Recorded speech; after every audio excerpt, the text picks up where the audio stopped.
ഇങ്ങോട്ട് മാറിക്കടാ. എന്താ പേര്? മുനീറാ. എവിടെയാണ് അതിന്റെ സാധനം കിട്ടുന്നത്? സാധനം കിട്ടാൻ എന്താണ് ഈ കുട്ടികളെ പറഞ്ഞത്? മര്യാദ കേട്ടാ. അതിന്റെ ഫോണുകളാണ് ജനം വെച്ചിട്ടാ. അത് വിവരം അത് പോലീസ് സ്റ്റേഷനാണ്. ജനങ്ങൾക്കുള്ളതാ. ഫോണുകളല്ല പോലീസ് സ്റ്റേഷൻ. അങ്ങോട്ട് ഉണ്ടാക്കണ്ട. അച്ഛനെ പോയതാ.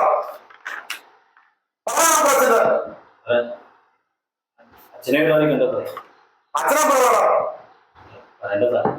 മര്യാദക്ക് നാ നല്ലതാണ്. അച്ഛനാ പോയി.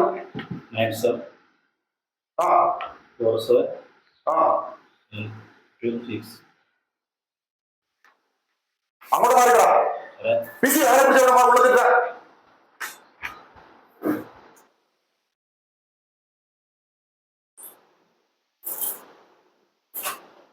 നമസ്കാരം. മുനീറിന്റെ ഫാദറല്ലേ? ഞാൻ സ്റ്റേഷനിൽ സി എ ആണ്. നിങ്ങളൊന്ന് സ്റ്റേഷനിലേക്ക് വരണം. അത് രണ്ടുപേരും ഒരു മയക്കുമരുന്നിന്റെ ഒരു കസ്റ്റഡി ഇട്ടിട്ടുണ്ട്. നിങ്ങളൊന്ന് എത്രയും പെട്ടെന്ന് സ്റ്റേഷനിൽ എത്താം. പെട്ടെന്നാണ്.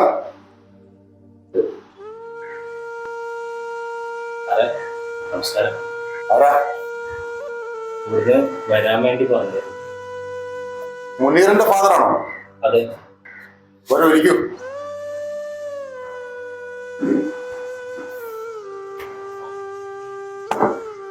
നിങ്ങളുടെ മകനാണോ അത്? എന്താ നിങ്ങൾക്ക് ജോലി? കൂലിപ്പണിയാ സാർ. എന്ത് കൂലിപ്പണിയാ? അതോ കുട്ടികളെ ഉണ്ടാക്കിയാൽ പോരാ, കുട്ടികളെ വളർത്താനും പഠിക്കണം. ഇവൻ എവിടെയാണ് പോകുന്നത് തനിക്കറിയോ? എന്റെ താഴെ 2 പെൺപിള്ളേരെ സഹായം. ഈ അന്ന് കിട്ടുന്ന പൈസയും കൊണ്ട് വീട് നോക്കണം. അതിഥികളെ വിദ്യാഭ്യാസവും ഭാര്യ സുഖമില്ലാണ്ട് എനിക്ക് സാറേ. മരുന്നും കാര്യങ്ങളൊക്കെ സാറൊരു പ്രശ്നമാക്കാണ്ട് അവരൊന്ന് പറഞ്ഞ് മനസ്സിലാക്കണം സാറേ. അവനും കൂടെ ജോലിക്ക് വരുവാണേ ഇത്തരം കാര്യങ്ങളൊക്കെ ശരിയായി പോകും. എൻ്റെ അടുത്ത് പ്രായത്തിലുള്ളവന്മാരുടെ കൂടെയൊക്കെ നമ്മൾ നടന്ന് അന്വേഷിക്കാന്ന് പറയുമ്പോ എന്താ സാറേ ഞാൻ പറയാം. സാർ അവരൊന്ന് പറഞ്ഞ് മനസ്സിലാക്കിയ ഒരു കുടുംബം രക്ഷപ്പെടും സാറേ. സാർ കാര്യം പിടിക്കാൻ സാറേ. അതിന്റെ ആവശ്യമൊന്നുമില്ല. നിങ്ങളെ പോലത്തെ അച്ഛന്മാർ ഇവനെ പോലത്തെ മക്കൾക്ക് വേണ്ടി ഇവിടെ വന്ന് ഞങ്ങളെ പോലത്തെ ആളുകളെ കാര്യം പിടിക്കേണ്ട ആവശ്യമില്ല. കേട്ടോടാ, ഒരു അച്ഛന്റെ വേദന. ഇതേ സ്ഥാനത്തേക്ക് നാളെ നീയും വരും. നിനക്കും ഉണ്ടാകും മക്കൾ. അന്ന് നീ മനസ്സിലാക്കുള്ളൂ. കേട്ടോടാ. സാറേ വേണ്ട സാറേ.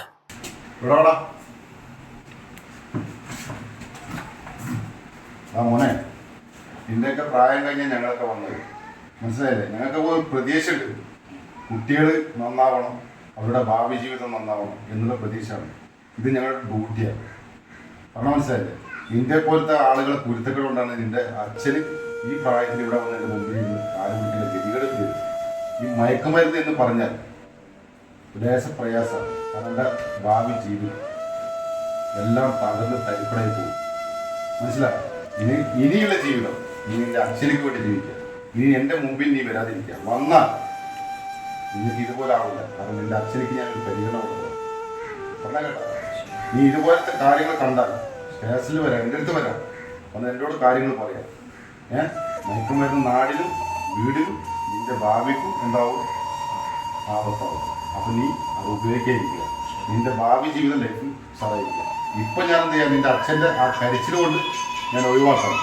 മനസ്സിലായില്ല? ഇനി മേലിൽ സ്റ്റേഷനിൻ്റെ മുമ്പിൽ വരാതിരിക്കുക. ഓക്കെ? അച്ഛൻ കൊണ്ടേക്കോ, കുഴപ്പമില്ല. നന്നായി വരും.